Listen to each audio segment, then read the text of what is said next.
Praise the Lord. The best wishes to you and your family members in the name of God. దేవుని నామమునకు మహిమ కలుగును గాక. దేవుని నామం పేరిట మీకును మీ కుటుంబ సభ్యులందరికీ శుభాభివందనములు. ఈరోజు దేవుని వాగ్దానము, టుడే గాడ్స్ ప్రామిస్. యెహోవా దయాదాక్షిణ్య పూర్ణుడు, దీర్ఘశాంతుడు, కృపా సమృద్ధి గలవాడు. కీర్తనలు గ్రంథము 103వ అధ్యాయం 8వ వచనం. Jehovah is merciful and gracious, long suffering and gracious. The book of Psalms chapter 103 verses 8.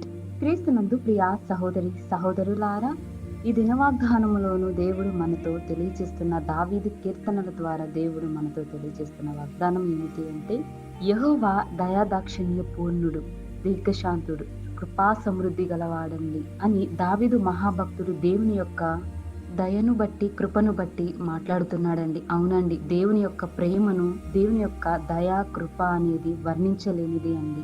దేవుడు బీదలను, పేదరికంలో ఉన్నటి వారు, ఆయన ప్రతి ఒక్కరి మీద ఆయన దయ చూపుతాడండి. ఆయన ప్రేమ కలిగిన వాడు, దయ కలిగిన వాడు.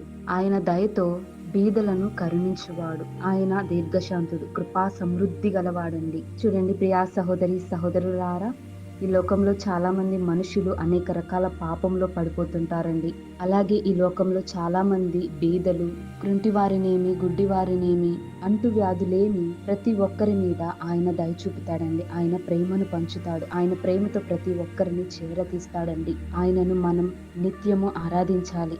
ఆయన యొక్క కృపను బట్టి, ఆయన కృపా వాత్సల్యతను బట్టి, ఆయన దయాదాక్షిణ్య పూర్ణుడు కావున మనమందరమును ఆయనను పరిశుద్ధుడు పరిశుద్ధుడు అని నిత్యము కొనియాడబడి ఆయనను సేవించాలండి. ఆయన సన్నిధానమున మనమందరమును చేరి దేవునికి మహిమ, ఘనత, ప్రభావములు ఆయనకే చెల్లును అని మనమందరమును కీర్తనలు పాడాలండి.